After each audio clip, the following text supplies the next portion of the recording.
रहे, सजग रहे अभियान। मध्य प्रदेश में 3 चरणों में होने वाले पंचायत चुनाव को लेकर एक बार फिर दोनों ही पार्टियों में ओबीसी पिछड़ा वर्ग और ST/SC को लेकर एक बार फिर अटकलें लगाई जा रही है।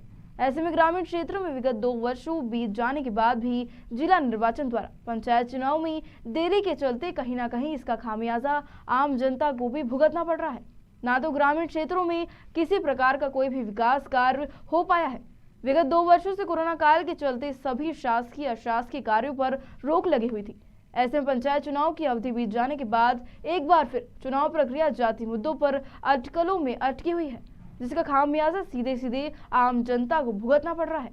आइए जानते हैं क्या कहना है आम जनता का पंचायत चुनाव को लेकर।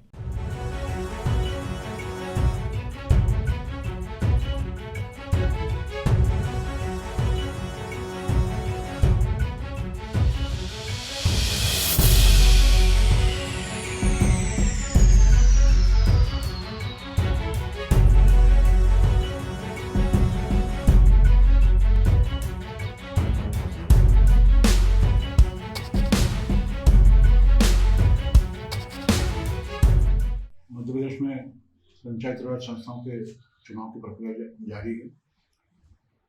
समय के हिसाब से आचार संहिता भी लगी हुई है और ग्रामीण क्षेत्रों में जिस प्रकार से विकास कार्य प्रभावित हो रहे हैं और कोर्ट का निर्णय जो है वो आगे क्या होता है ये भी समझ नहीं आ रहा है। ऐसे समय में निश्चित रूप से आम जनता को तकलीफों का सामना करना पड़ रहा है और शीघ्र ही ये जो मोहफोड़ की जो स्थिति बनी हुई है कि पिछड़ा वर्ग को आरक्षण किस प्रकार से होगा, नहीं होगा, क्या होगा, तो मध्य प्रदेश सरकार भी और केंद्र सरकार भी पिछड़ा वर्ग आयोग को, पिछड़ा वर्ग के जनों को आरक्षण देने के प्रति संवेदनशील है और वो निश्चित रूप से इनके पक्ष में कोई भी निर्णय करने की स्थिति में है और आने वाले समय में शीघ्र ही इस संबंध में बड़ा कोई निर्णय होने वाला है। सर, ग्रामीण क्षेत्र की बात करें तो लंबे समय से कोरोना काल भी चल रहा था, जैसे में विकास कार्य नहीं हो पा रहे थे। तो थोड़ा समय तो अभी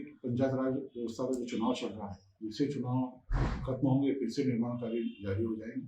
भारतीय संविधान में हर व्यक्ति को अपना जनप्रतिनिधि चुनने का अधिकार है और भारतीय संविधान एक तरह से बैलेंस करके बनाया गया। त्रिस्तरीय जो प्रणाली उसमें बैलेंस है, उसमें संसदीय प्रणाली के तहत चुनाव बेहद ज़रूरी है। जनप्रतिनिधियों का चुनाव सबसे ज़्यादा ज़रूरी है, क्योंकि जो प्रक्रिया की दिक्कतें हैं और अभी कोर्ट में मामला चल रहा है। कोर्ट ने अभी इस मामले में जो संज्ञान लिया है, इससे कोर्ट का पक्ष तो साफ हो जाना चाहिए। और ये सबसे बड़ी बात है कि पिछड़ा वर्ग का जो पूरा मैटर है, पिछड़ा वर्ग का आरक्षण को लेकर जिस तरह की स्थिति बन रही है, उसको समझना जरूरी होगा कि हमें संवैधानिक दायरों में ही काम करना चाहिए। और इसके कारण लगातार 2 साल कोरोना के कारण हमारा जो शहर हो या फिर ग्रामीण क्षेत्रों का जनप्रतिनिधि विहीन रहे, जिसमें अफसरशाही भी कहीं ना कहीं हावी हुई और डिसबैलेंसिंग हुई है। जनता को सीधे आज भी, हिंदुस्तान की जनता सीधे आज भी अफसरों को साहब मान के ही काम करवा बोलती, तो अधिकारी भी उस तरह से डील नहीं करते हैं। एक जनप्रतिनिधि के पास में जो अधिकार होते हैं उन अधिकारों को प्रयोग नहीं हो पा रहा, जिसके कारण कहीं ना कहीं विकास और सामाजिक ढांचा जो है वो कहीं ना कहीं चरमराया है 2 सालों में। और उसका नतीजा हमने कोरोना के दौरान देखा है, जो बहुत सारी मौतों के रूप में हमने देखा है, क्योंकि जनता की आवाज़ उठाने वाला कोई नहीं था। आंशिक गतिरोध पंचायत चुनाव के अंदर है। वैसे गतिरोध जो है ये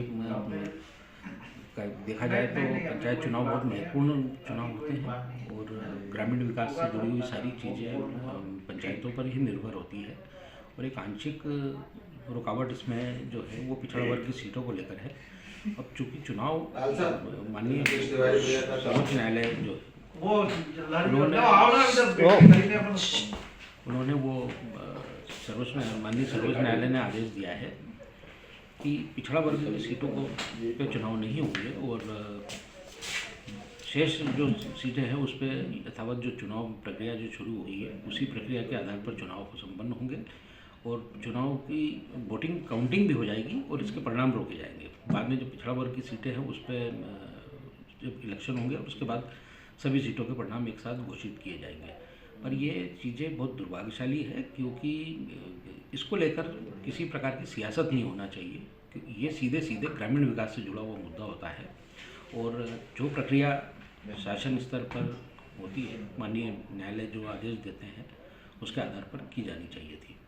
माननीय न्यायालय की ओर से जो निर्देश आए हैं उसके बाद मध्य प्रदेश में पंचायत चुनाव की प्रक्रिया जो मतलब पहले से चल रही थी वो कुछ आंशिक संशोधन के साथ हो रही है।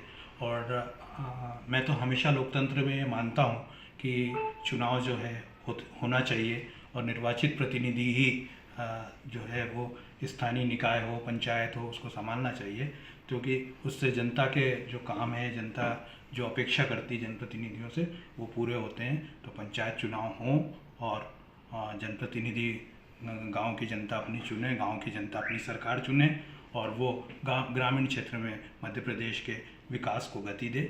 ये सर 2 साल पूरा डिले हो गया है चुनाव को लेकर, विकास कार्य की किस प्रकार से बात की जाएगी? अब देखो, चुनाव में देरी होना ये सब प्रक्रियागत विषय होते हैं, जैसे अभी न्यायालय का विषय भी आ गया, कुछ आरक्षण का विषय भी आ गया, पर हम ये आशा करें कि अब जो न्यायालय के निर्देश आए हैं उसके बाद जो है चुनाव प्रक्रिया पूरी हो और जल्दी से जल्दी गांव के लोगों को खुद की सरकार चुने। देखिए, सबसे मेन चीज़ तो ये है कि ये चुनाव जो करा रहे हैं संविधान के खिलाफ करा रहे हैं।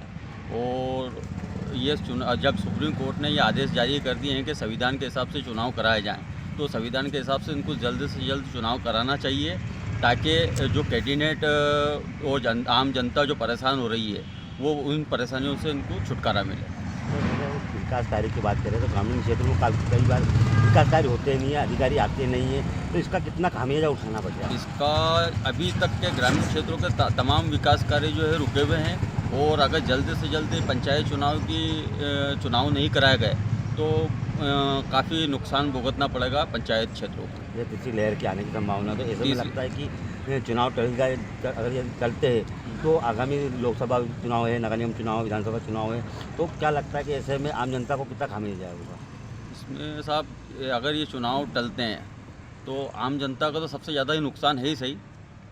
जैसे आज यहाँ पे काफ़ी लोग परेशान भी है गंदगी को लेके, क्योंकि जनता का अभी पंचायत का भी टाइम ख़त्म हो गया, सरपंच का इसका टोटल 2 साल से ऊपर हो गए हैं। तो इसमें क्या है कि तमाम जो काम होने वाले थे वो काम भी रुक चुके हैं। तो अगर इससे ये लगता है कि अगर चुनाव नहीं हुए हैं तो आगे भी काफ़ी तकलीफ़ों का जनता को खामियाजा भुगतना पड़ेगा।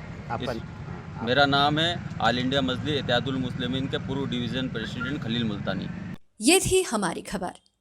और आइए सतर्क रहे सजग रहे अभियान को जन गण मन तक प्रसारित और पल्लवित करने वाली हमारी संवाद और सहयोग की पत्रकारिता से जुड़िए। Detective group report news channel को लाइक, शेयर और सब्सक्राइब कीजिए।